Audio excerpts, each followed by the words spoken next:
Bien, je vais commencer ce séminaire en remerciant très chaleureusement Philippe Walter, à laquelle me lie en effet une longue complicité dans l'analyse de peintures conservées au musée du Louvre que nous avons publiées ensemble il y a une dizaine d'années maintenant,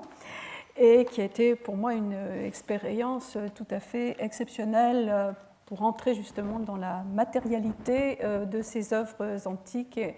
en tirer finalement beaucoup plus que l'on aurait pu l'imaginer, justement grâce au savoir et à l'intelligence de Philippe.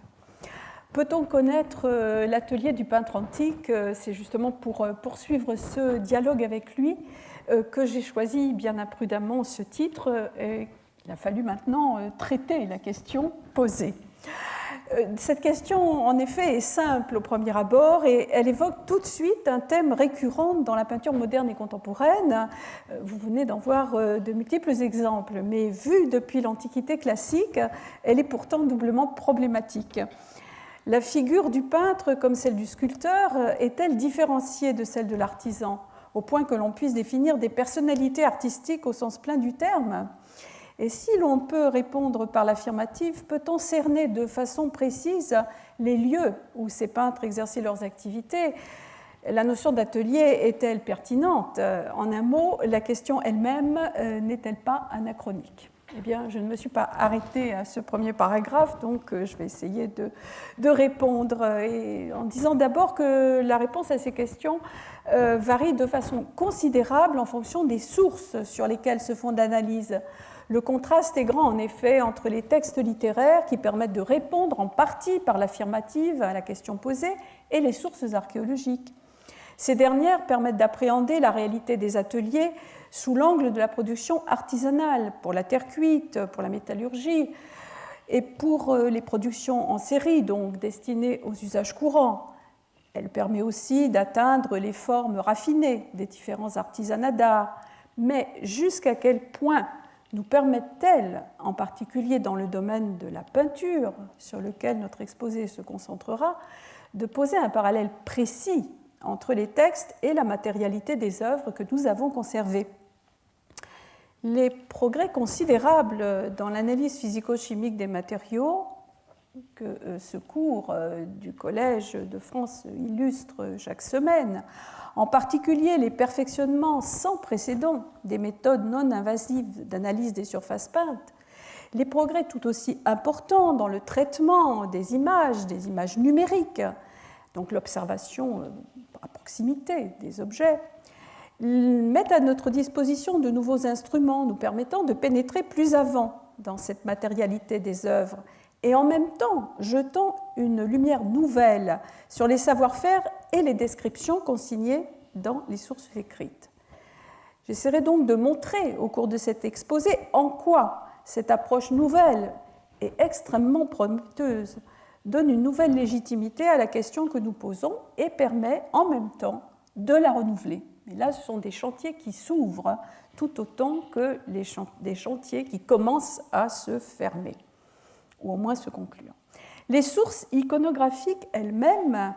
peu nombreuses au cours de la période prise en considération dans cette analyse, c'est-à-dire du 5e siècle avant Jésus-Christ jusqu'au 1er siècle de l'Empire, me serviront simplement de point de départ. Mais leur exemple est tout à fait significatif. Ainsi,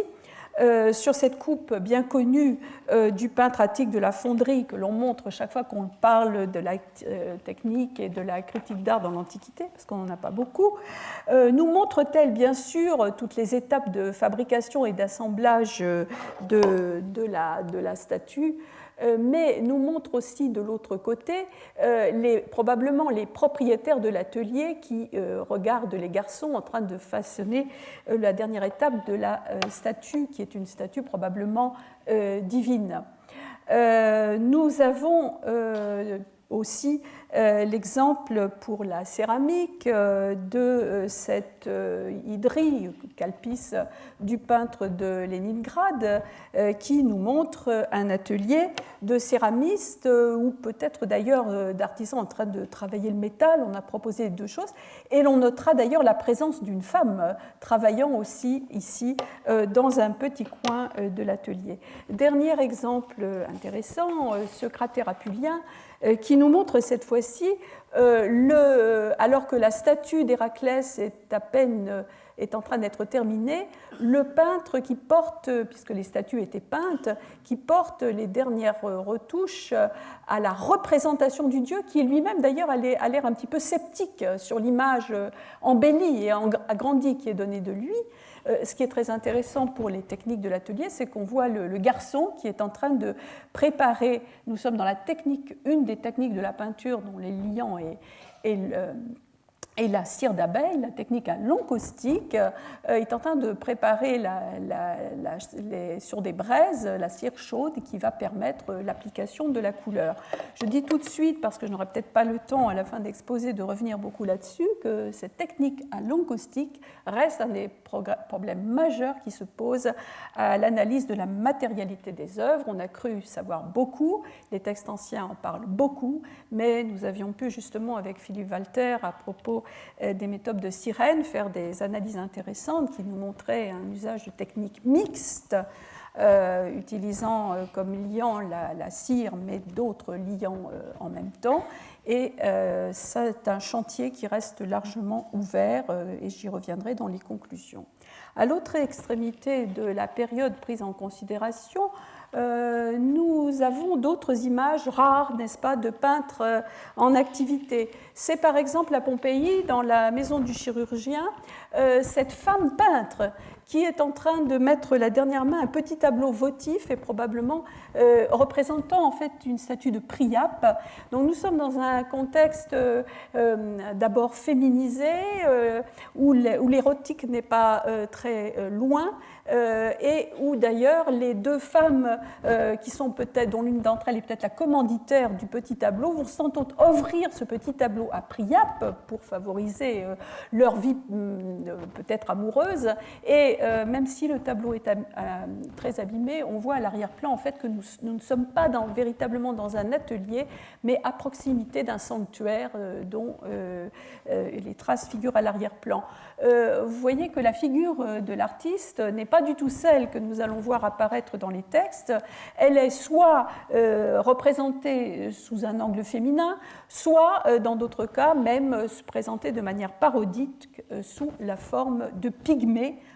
en train de peindre. On voit également que les scènes représentées sont des scènes d'intérieur, comme ici un petit peintre dans son atelier devant le chevalet, nous servira quand même pour lire ensuite des textes. Les couleurs, c'est encore la peinture à l'encaustique, et ici c'est la palette avec toutes les couleurs qui sont en train d'être préparées, cette fois-ci probablement à froid, pour être posées sur le tableau, car il y avait deux techniques différentes. Au contraire, sur ce relief de Sens, c'est toute une équipe de peintres muraux, au moment où nous avons ceux qui préparent le mur, l'apprêtent, et chaque fois nous avons des savoirs spécialisés et distribués sous la supervision de l'architecte qui préside à l'ensemble de la réalisation. Donc c'est toute une équipe qui est au travail. Par contre, la tradition critique et savante qui se fixe dès la fin du IVe siècle et la première moitié du IIIe siècle dans la mouvance de l'école aristotélicienne, définit un âge d'or de la peinture grecque qui se situe au milieu des deux extrêmes que je viens de vous montrer, dans la deuxième moitié du Ve siècle, c'est-à-dire dans l'Athènes de Périclès, et la deuxième moitié du IVe à la cour d'Alexandre le Grand et de ses immédiats successeurs. Il s'agit d'un modèle d'excellence de l'art pictural qui se constitue autour de figures que l'on peut qualifier d'artistes au sens plein du terme. Ces œuvres seront encore valorisées grâce aux collections qui se multiplient à partir de l'époque hellénistique et qui font l'orgueil des cités, des grands sanctuaires, des royaumes, de Rome enfin, qui devient, après la chute du dernier royaume issu des conquêtes d'Alexandre, l'Égypte, le plus grand musée du monde méditerranéen. Ces tableaux, exécutés pour la plupart sur bois, sont à jamais perdus. Ainsi, des tableaux d'appel qui ornaient le forum d'Auguste ne restent plus que les traces vides des supports où étaient placés les tableaux. Ce sont eux pourtant que les sources valorisent au détriment de la peinture murale qui forme la plus grande partie de notre documentation, donc avec des supports essentiellement de pierre. Nous avons des supports aussi sur bois, mais ils sont plus artisanaux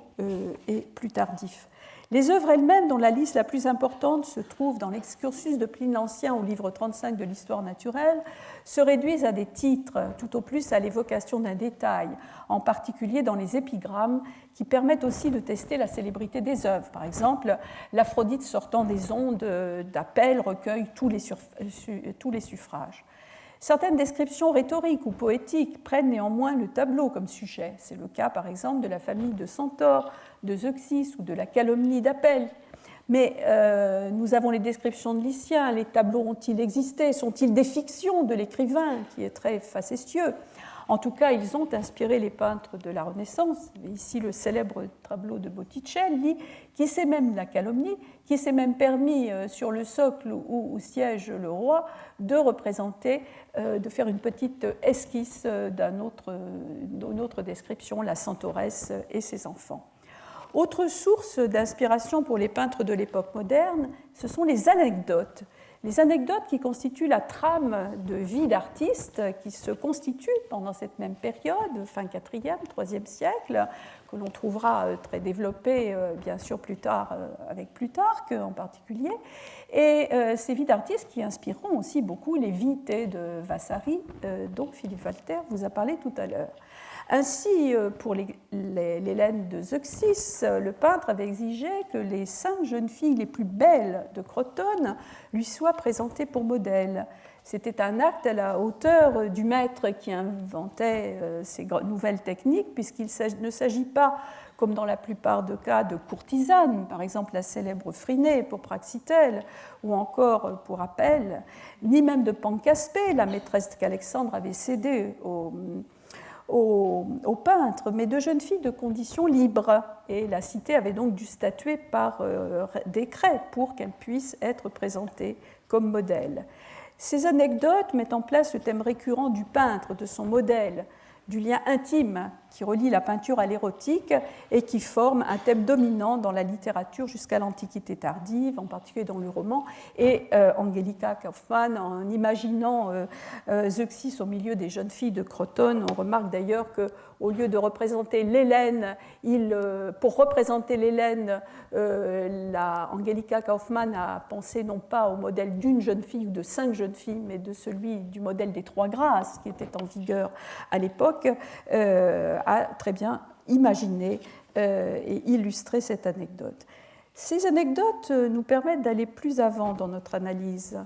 car un autre lieu commun récurrent est celui de la rivalité entre les artistes. Une anecdote concernant Apelle et son contemporain rival Protogène, nous sommes donc dans le dernier tiers du IVe siècle avant Jésus-Christ, à l'époque d'Alexandre le Grand, a pour lieu l'atelier du peintre rhodien. Alors vous avez le texte sur le tableau. Protogène vient visiter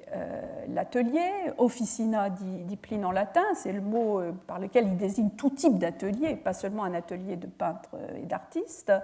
Apelle est absent, mais une planche de grande dimension était préparée sur un chevalet. Vous voyez, c'est le thème de la peinture de chevalet sur tableau de bois. Et il n'y a personne dans l'atelier qu'une petite vieille. Et celle-ci répond que le peintre est absent, donc Protogène va signer, non pas comme signent les peintres avec leur nom, mais avec une simple ligne de couleur en travers de la planche, une ligne d'une extrême finesse. Suit un échange, Protogène s'en va, Apelle revient, recoupe la première ligne d'une autre couleur encore plus fine,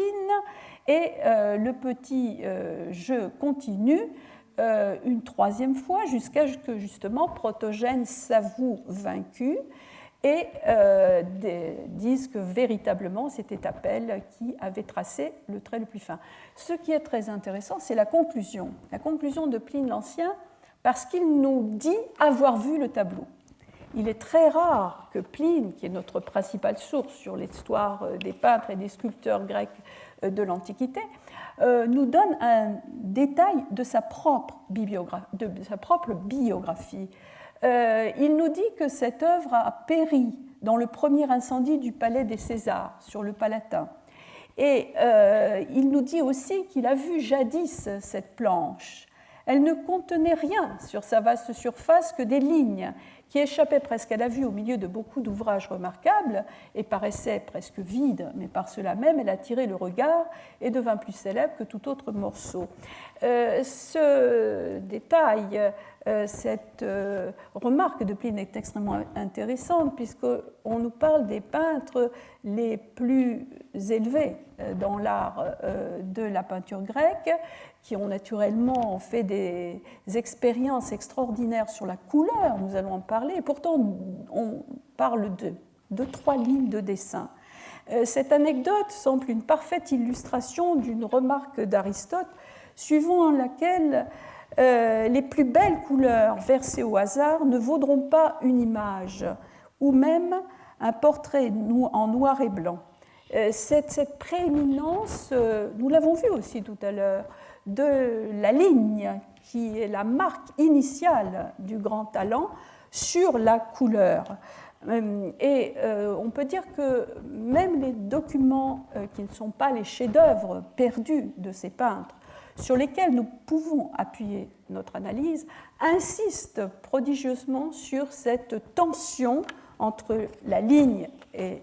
le dessin et la couleur, et nous montre que cette tension, qui évidemment revient de manière récurrente dans l'histoire de la peinture moderne jusqu'à nos jours, est déjà au cœur de la réflexion grecque sur la peinture, donnant à la ligne la préférence, parce que c'est la ligne qui porte le sens par rapport aux couleurs dont les chatoiements sont associés à la séduction trop facile des sens. Il est très intéressant que dans la réception romaine de ces chefs-d'œuvre de l'art grec, qui en vient à la constitution de grandes collections de tableaux qu'on appelle des pinacothèques qui pour nous ne sont plus que des énumérations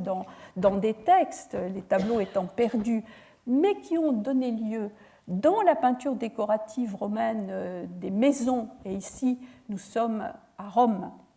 vers 20 avant Jésus-Christ, dans une villa qui a probablement appartenu à des membres de la famille impériale, peut-être même à Agrippa, et l'occasion de ses noces avec la fille d'Auguste, Julie, vous voyez que l'alcôve d'une des chambres à coucher de cette villa panoramique qui donnait sur le Tibre représente en fait une fausse galerie de tableaux avec au centre donc une fausse pinacothèque, une pinacothèque fictive avec au centre un tableau qui est réalisé tout à fait dans la technique des ombres et des lumières qui caractérise déjà la peinture classique, nous allons y revenir, mais insiste dans les petits tableaux latéraux, vous voyez, sur cette technique du dessin seulement légèrement coloré qui se détache sur le fond blanc et qui finit d'ailleurs par se confondre avec une forme de style attique pur, simple, mais essentiel, qui caractérise d'ailleurs aussi des styles d'écriture. Alors, une autre petite anecdote typique nous met encore en présence de l'atelier du peintre et cette fois-ci va nous montrer le peintre Apelle avec Alexandre le Grand. Nous avons plusieurs exemples, plusieurs anecdotes, mais celle-ci est la plus intéressante pour l'atelier. Le prince venait le voir souvent dans son atelier, mais un jour qu'il parlait de peinture sans s'y connaître, l'artiste l'engagea doucement à se taire, lui disant qu'il prêtait à rire au garçon qui broyait les couleurs, tant son talent lui donnait l'autorité sur un prince au demeurant irascible et dont la colère est souvent mortelle. Quant à Apollodore de Damas, beaucoup plus tard,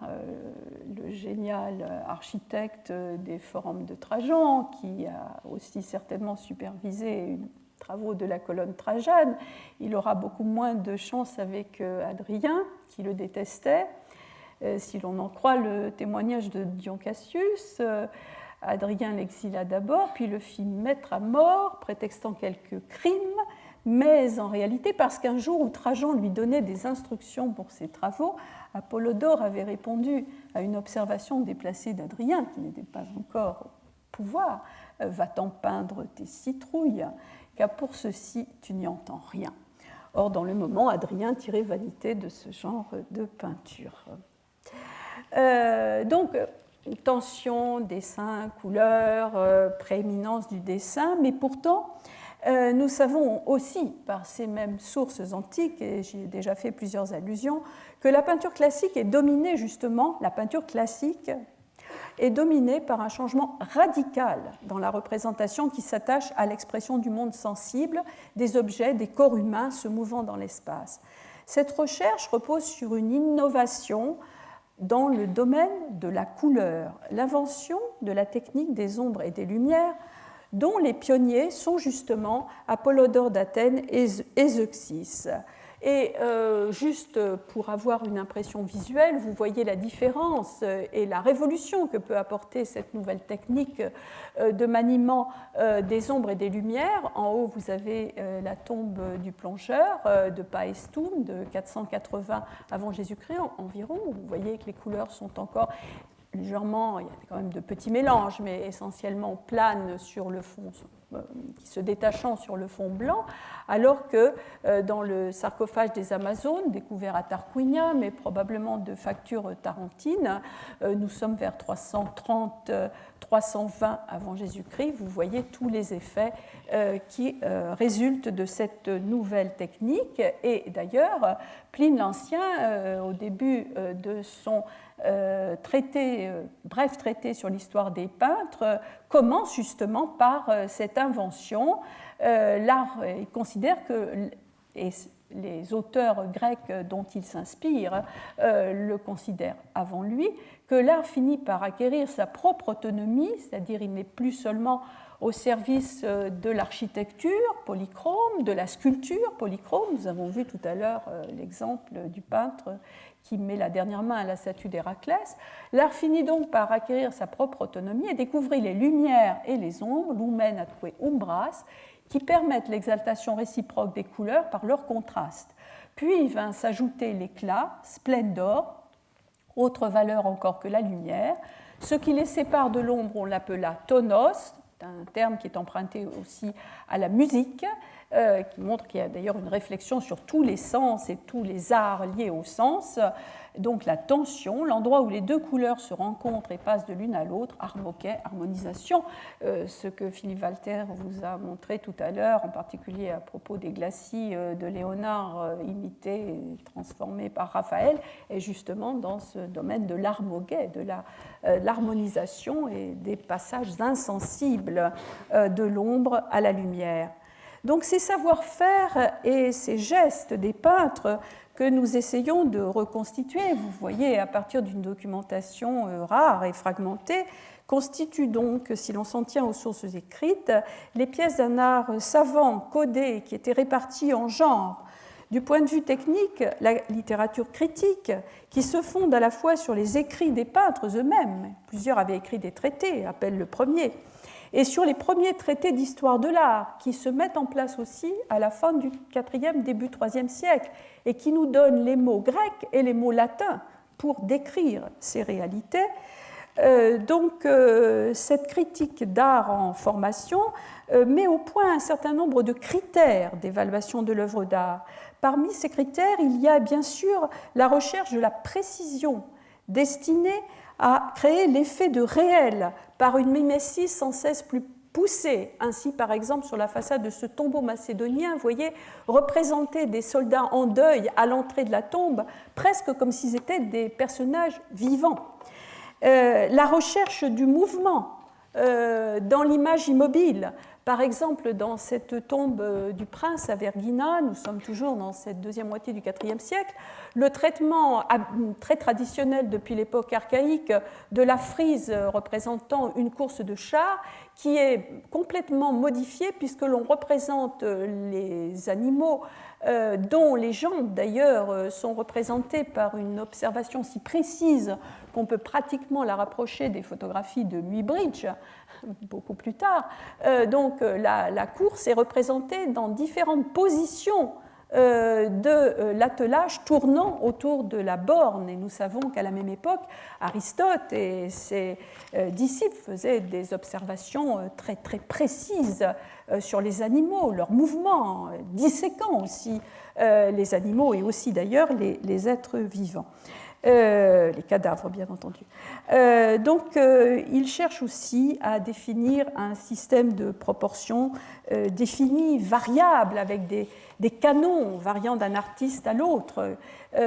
qui se concentrent donc sur la représentation du corps humain, de certains animaux, et enfin, ce qui est un thème extrêmement important, qui est un très bon angle d'attaque aussi pour nous, pour mieux comprendre comment fonctionnaient ces artistes, la prise en compte de la perception du spectateur sur l'œuvre réalisée.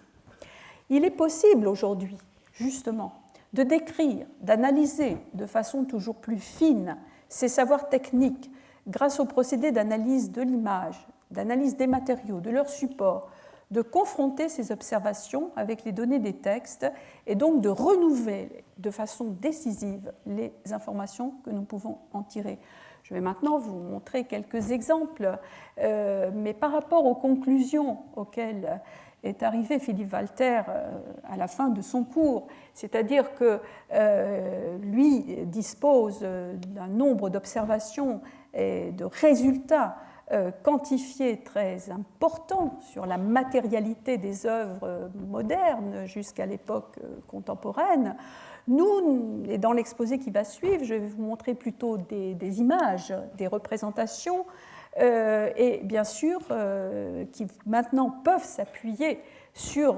des enquêtes sans cesse plus nombreuses sur la matérialité même de ces œuvres, mais c'est naturellement sur ce point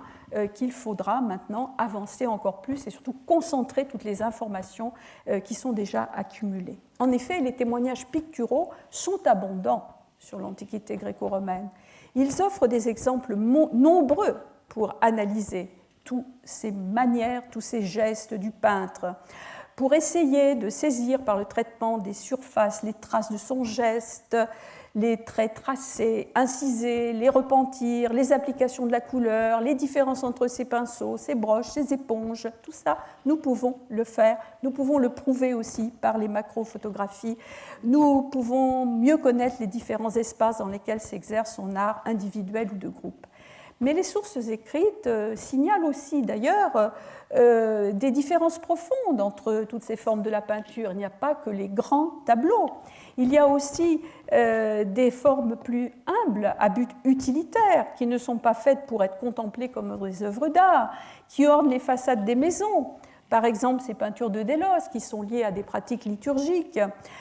Et les textes nous en parlent. Ainsi, un fragment d'une comédie latine d'un poète qui s'appelle Naevius, qui compose son œuvre dans la deuxième moitié, début 2e siècle avant Jésus-Christ, c'est une œuvre qui s'appelle la marchande de tunique, évoque un peintre de rue, Théodotus, qui, assis dans son réduit à l'abri de nattes, peint à la queue de bœuf des lards d'encens pour les fêtes des carrefours. Donc nous avons, par la peinture funéraire, par la peinture des villes, beaucoup de moyens d'analyser ces images qui, en réalité, même rapides, même là nous saisissons le geste presque de la performance picturale qui s'exerce sur le support, montre néanmoins un savoir-faire dans le domaine de la couleur, du dessin, qui n'est pas du tout négligeable et qui est en fait la conséquence de tous ces travaux des grands artistes diffusés ensuite au niveau d'ateliers de niveaux tout à fait différents.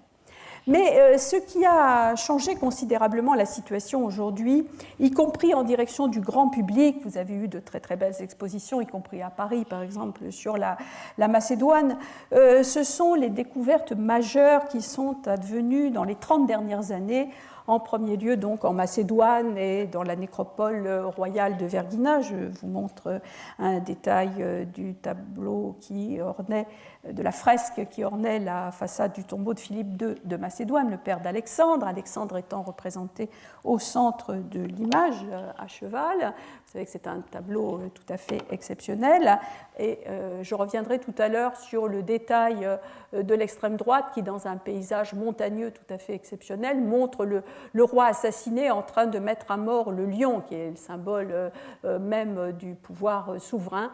dans un geste dramatique tout à fait exceptionnel. Et ces découvertes ont conduit, si vous voulez, à une nouvelle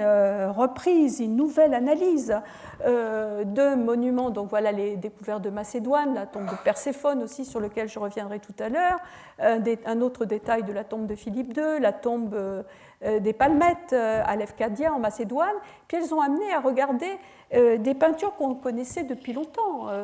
par exemple l'hypogée de la Via dei Cristallini de Naples ou le sarcophage des Amazones de Tarquinia, et elles nous ont permis de voir que ces techniques tout à fait exceptionnelles, je pouvais passer simplement les images et leur impact, reposaient justement sur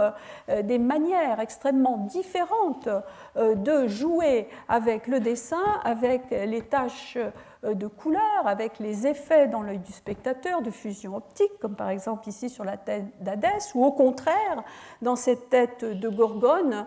sur les effets de miroitement des écailles et au contraire la recherche des halos lumineux qui rappellent aussi les travaux contemporains à la fois des scientifiques et des peintres, par exemple sur la peinture de l'arc-en-ciel, pour lesquels nous avons des textes très importants des météorologiques d'Aristote. Le premier trait, si vous voulez, qui frappe lorsque l'on regarde ces peintures murales, et c'est là que peut-être, par exemple, pour l'encaustique, la perte des tableaux sur bois est quand même une perte, la quasi-perte. Je pense bien sûr au portrait du Fayoum, nous avons des documents, mais bon, pour certains aspects techniques, on peut penser que ce que l'on observe sur les supports de pierre est un très sûr indice aussi pour ces acquis des peintres de la deuxième moitié du IVe siècle. Donc la première chose qui frappe, c'est la diversité des techniques employées pour obtenir les effets d'ombre et de lumière, que l'on observe sur des monuments réalisés dans un laps de temps relativement court, celui d'un demi-siècle, et aussi bien dans la partie orientale que dans la partie occidentale de la Méditerranée, car tout se diffuse au même moment. Au regard de l'histoire de la peinture grecque, le deuxième point qu'il faut souligner, c'est que le rapport entre les monuments grecs et romains se trouve en partie inversé.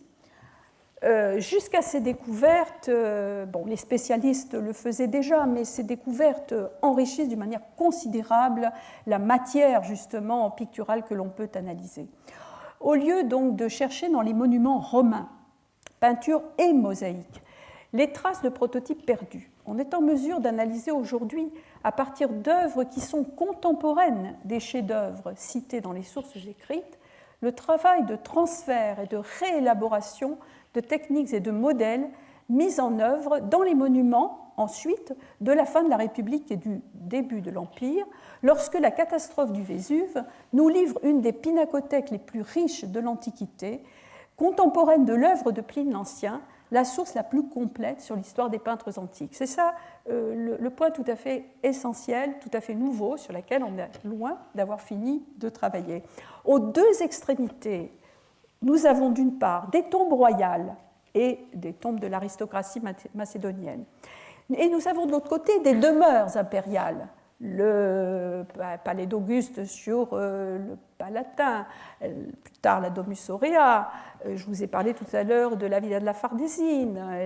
plusieurs villas aussi de Campanie qui sont du domaine impérial et d'autres grandes maisons liées à des propriétaires de rang très élevés. Donc, grâce à ces données, nous disposons d'œuvres qui sont créées au plus haut niveau de la commande, donc qui sont le plus susceptibles de rejoindre les données transmises par les sources écrites, sans cependant atteindre, je crois, les œuvres particulières de peintres précis. Donc on reste dans un domaine d'atelier, ou d'atelier qui certainement, comme vous l'a montré Philippe Walter, existaient, se copiaient, s'imitaient les uns les autres, mais que nous ne pouvons pas cerner avec plus de précision. Alors, je reprendrai l'exemple habituel. Donc là, avant de passer à un exemple des quelques acquis les plus saillants de 30 ans de recherche sur l'ensemble de ces images, en particulier donc à la suite des découvertes de Macédoine et des publications très abondantes auxquelles elles ont donné lieu, qui vous permettra aussi de les revoir vous-même. Vous voyez, parmi les exemples les plus intéressants, ce sont les comparaisons que l'on peut faire aujourd'hui entre les originaux des peintures funéraires macédoniennes de la fin du IVe siècle, début IIIe, et ce qu'on peut véritablement appeler de véritables pastiches qui ont été, mais volontaires, qui ont été réalisés dans les décors pariétaux de certaines grandes villas, comme la villa de Boscoreale en Campanie, vers 50 avant Jésus-Christ, qui, voulant justement évoquer des scènes royales liées à l'époque macédonienne, et par exemple ici une allégorie de la Perse vaincue par la Macédoine, mais qui désormais se trouve représentée dans les villas appartenant aux vainqueurs de la Macédoine. Donc derrière cette image de victoire de la Macédoine, il y a surtout la victoire de Rome sur le monde macédonien et donc sur Alexandre. Donc c'est volontairement que par les couleurs, par les attitudes, par les schémas eux-mêmes, et là vous avez d'ailleurs la représentation d'un Macédonien avec sa kaousia, sa saris, son bouclier avec l'étoile de Macédoine. Donc ce sont véritablement des pastiches ou des copies que nous pouvons maintenant comparer couleur à couleur, si vous voulez, avec les documents du IVe siècle avant Jésus-Christ. Donc ces travaux sont en cours, mais ils apporteront encore beaucoup. Vous voyez, attitude, et puis aussi les variations, hein, parce que là, à droite, nous sommes en 50 avant Jésus-Christ. Vous voyez par exemple que vous avez les fameux rouges pompéiens qui en plus ont été un petit peu brûlés par l'éruption du Vésuve, donc ils ont été aussi un petit peu altérés, beaucoup. Et ici, vous avez encore la tradition des fonds bleus de la peinture et de l'architecture classique. Donc il y a beaucoup d'oppositions à faire. Vous voyez aussi que les peintres décorateurs romains, à très haut niveau, avec un art absolument souverain, chaque détail mériterait de très longs commentaires,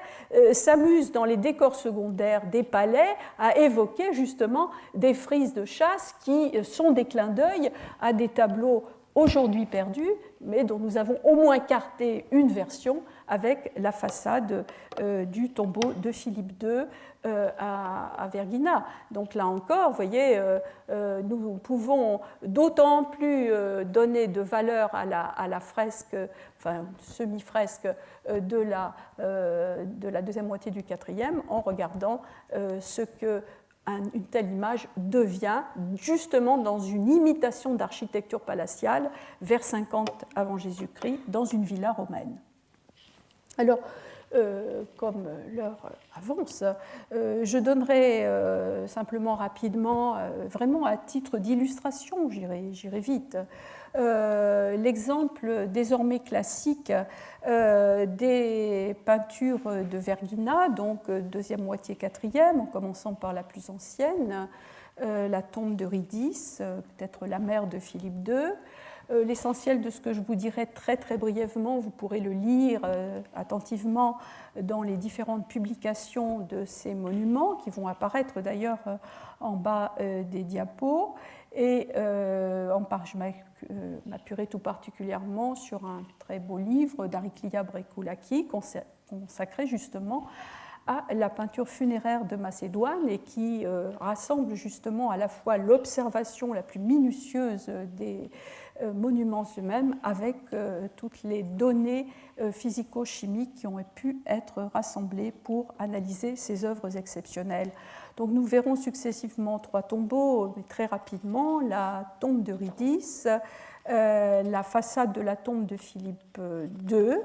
et enfin la tombe dite de l'enlèvement de Perséphone, simplement pour vous remontrer la variété des techniques qui apparaissent à la même période et aussi les différences très grandes dans l'usage des couleurs dont nous pouvons analyser la matérialité. Alors, la tombe d'Eurydice à Vergina,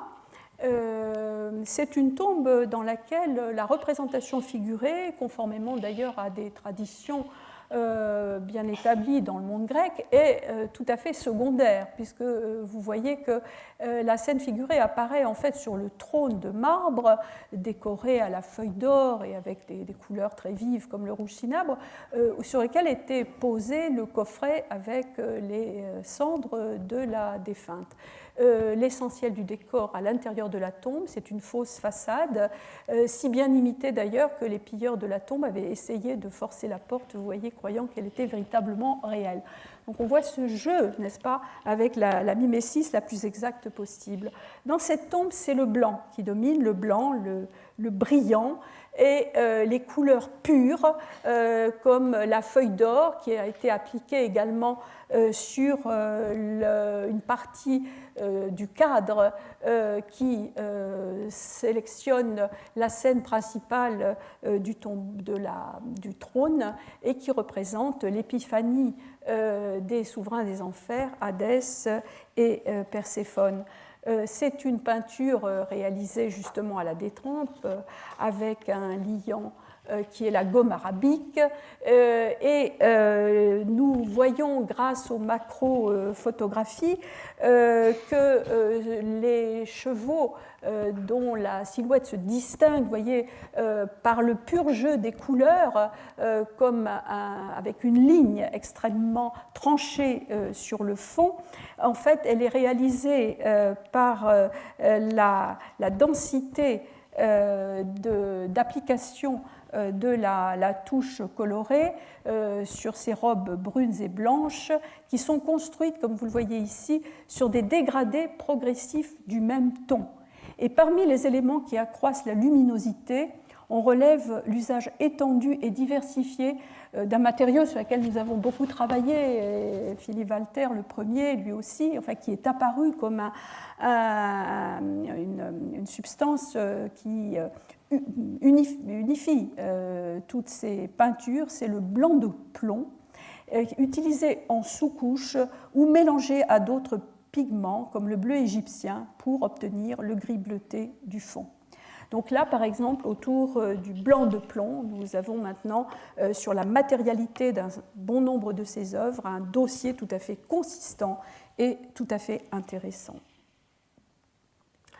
Avec la chasse de la tombe de Philippe II à Vergina,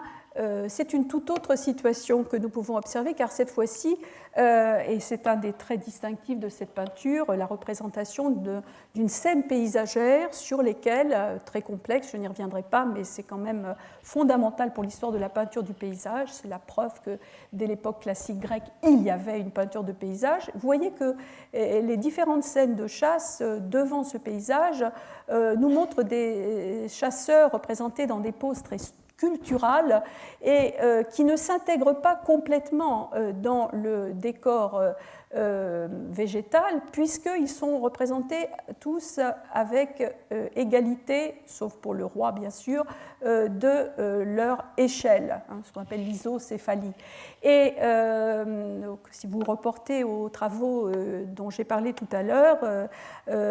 Ariklia Brikoulaki, par une observation minutieuse, arrive à démontrer que, en fait, cette peinture a été mise en place sur la façade. Elle n'a pas été exécutée à main libre comme d'autres peintures que je vous montrerai ensuite. C'est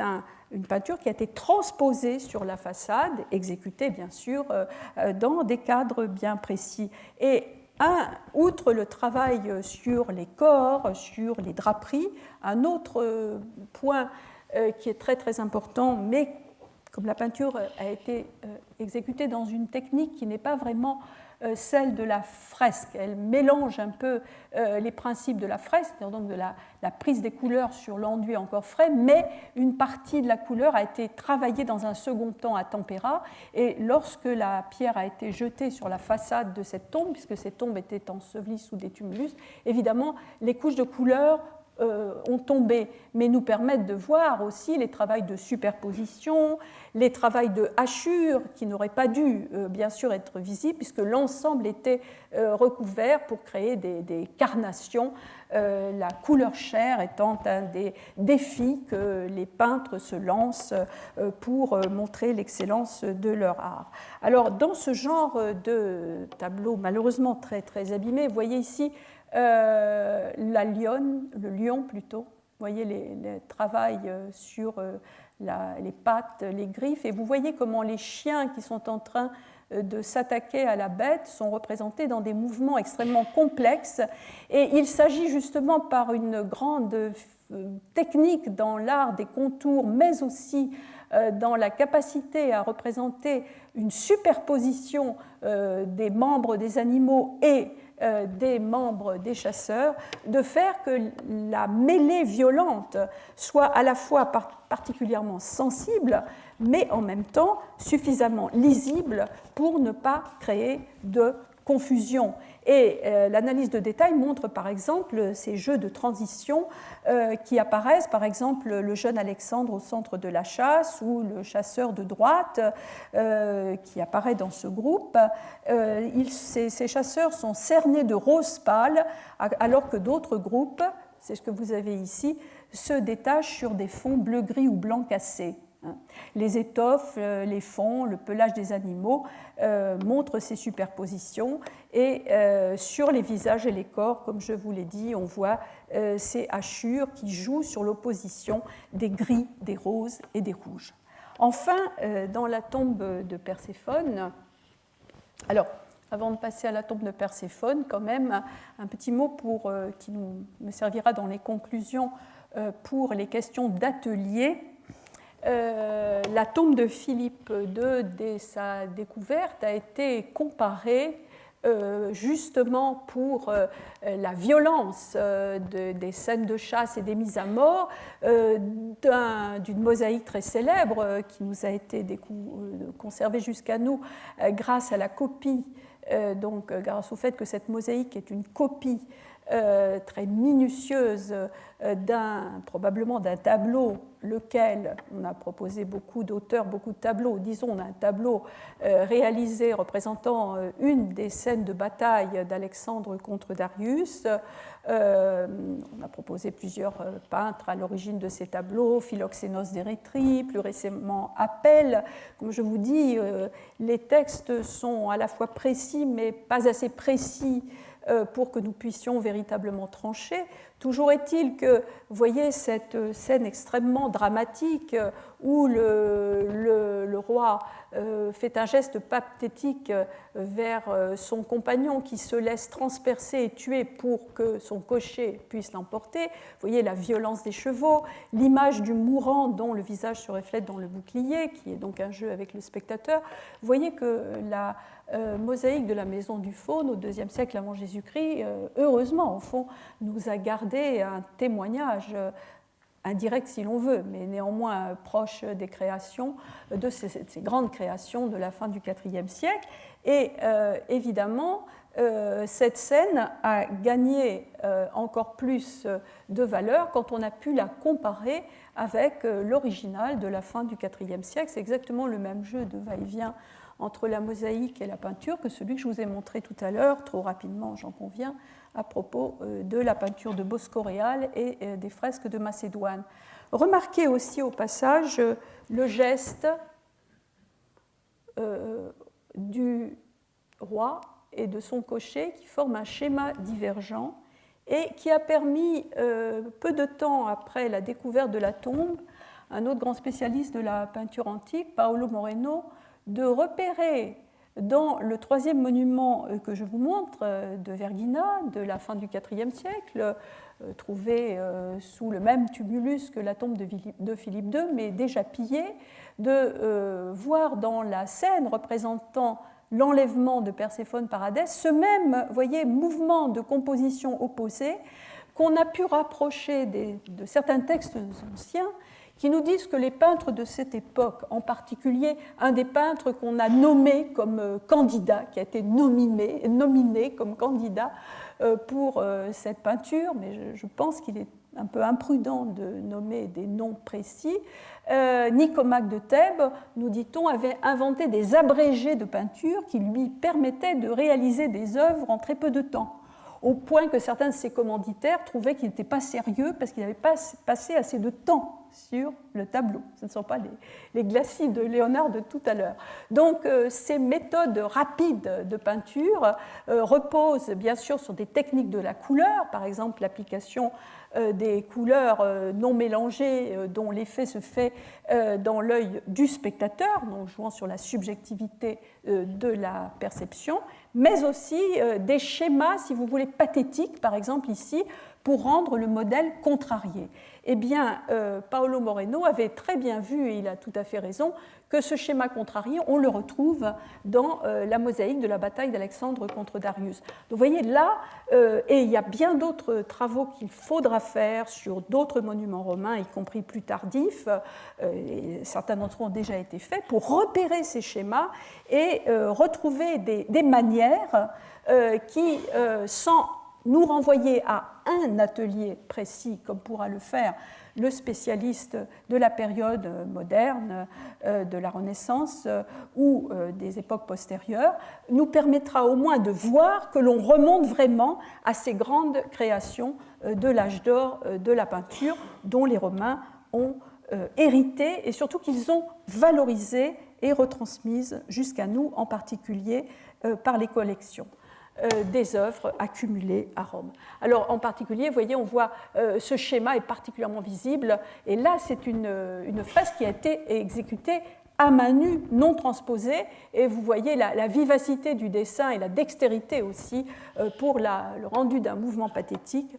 sur le dessin préparatoire qui apparaît encore en transparence sous la couleur. Et je pense que ce visage d'Hadès est certainement une des acquis les plus récents, les plus parlants aussi de ces découvertes récentes.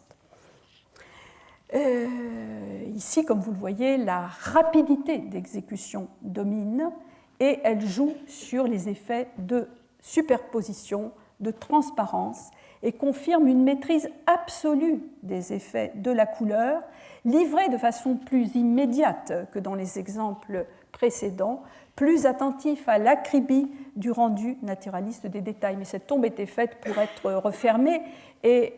c'était une tombe à ciste, ce n'était pas une tombe qui était faite pour être vue. En tout cas, là encore, plusieurs passages d'Aristote montrent en effet une fine observation de ces phénomènes optiques et une claire conscience des possibilités expressives du mouvement par la couleur. Mais il est temps de conclure et surtout, je dirais, d'ouvrir des perspectives de travaux à faire et à développer. L'observation, on peut dire, des nouvelles découvertes de ces peintures murales nous permet de retrouver certains éléments indiscutablement liés à des pratiques d'atelier. Je viens d'en citer un avec celle des schémas directeurs, avec la trace observable de représentations préexistantes, donc de formes de modèles transférées sur le monument à décorer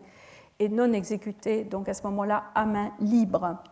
Dans les textes anciens, il y a aussi de nombreuses polémiques sur les choix de la palette des couleurs. Les textes nous ont donné souvent des traces confuses. C'est par exemple la palette limitée à 4 couleurs dont nous parlent les auteurs latins et dans lequel on ne retrouverait même pas si le noir n'est pas cité à la place du bleu,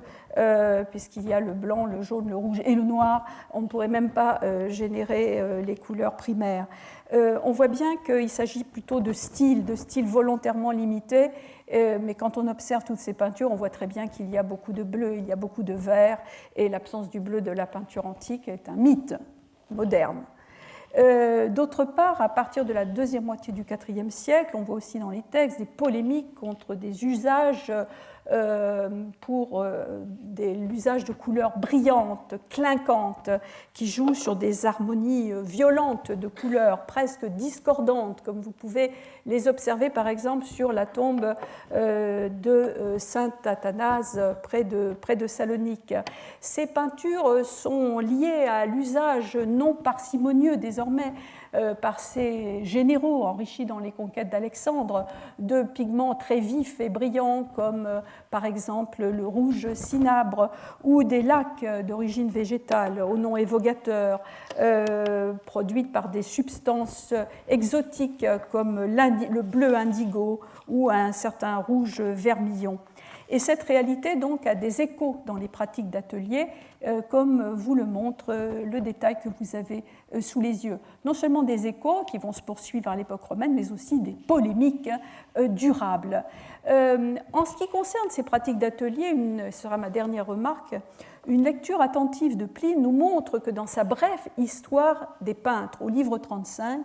il scinde ce qui relève de l'officinat de l'énumération des tableaux célèbres par les peintres qui les ont réalisés et que les Romains valorisent en tant que collectionneurs.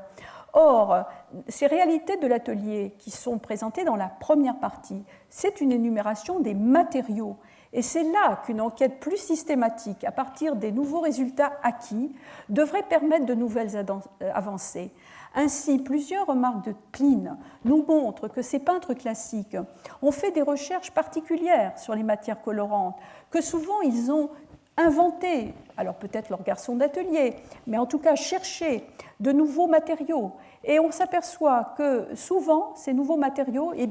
entrent dans les blancs ou les noirs ou les jaunes destinés à créer les ombres et les lumières. Déjà dans la première moitié du 5e, Micon et Polygnote ont utilisé un pigment noir à partir du marc de raisin, le triginum. On sait aussi que Nicias, dans la deuxième moitié du 4e, qui était un maître dans l'art des ombres et des lumières, utilisait une terre brûlée tout à fait particulière qu'il appelle ousta. Je l'ai dit tout à l'heure, les liants sont beaucoup plus difficiles à identifier et analyser. Et il y a beaucoup encore à faire sur la peinture à l'encaustique qui donnait des effets de brillant et de superposition des couches particulièrement certainement importants. Et je terminerai par un clin d'œil à ce que vous a dit Philippe Walter en commençant, mais un clin d'œil un peu triste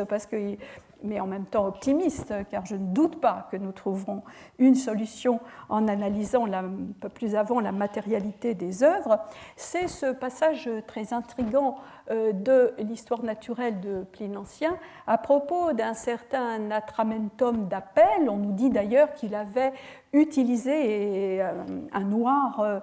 d'os, ou plutôt d'ivoire particulier, qu'on appelle l'éléphantinum. Mais nous voyons dans ce texte que Pline a transcrit sans doute d'un auteur grec et qui a peut-être aussi un petit peu perdu dans la traduction latine. Nous voyons en tout cas ce souci d'estomper les contrastes trop forts dans la gestion des ombres et des lumières. Je ne dis pas que c'est le sfumato de Léonard. Par contre, ce qui est certain, c'est que Léonard avait lu ces textes et que pour les artistes de la Renaissance et d'après, les sources antiques, nous l'avons vu en commençant avec le tableau inspiré de Lucien, n'est-ce pas? Les sources antiques ne sont pas seulement des sources d'iconographie et d'émulation pour le sujet des tableaux, ce sont aussi des sources justement d'émulation pour retrouver les secrets de la peinture antique. Donc je terminerai en vous lisant ce petit passage de Pline l'Ancien à propos justement d'Apelle. Ces inventions techniques ont aussi profité aux autres. Oui, parce que c'est un peintre généreux, c'est un beau peintre, c'est une belle figure, Apelle. Il en est une que personne ne put imiter. Une fois ses œuvres achevées, il les recouvrait d'une couche si fine de noir que cette couche elle-même, en réfléchissant la lumière, avivait la luminosité de toutes les couleurs et les protégeait de la poussière et des saletés tout en n'étant visible que de très près. Et même alors, avec une science accomplie, de façon à ce que la luminosité des couleurs ne blessât pas la vue, comme si l'on avait regardé au travers d'une pierre spéculaire, donc un miroir. tandis que de loin, ce même enduit donnait invisiblement une teinte plus foncée, aux couleurs trop éclatantes. Donc je préfère terminer sur ce point.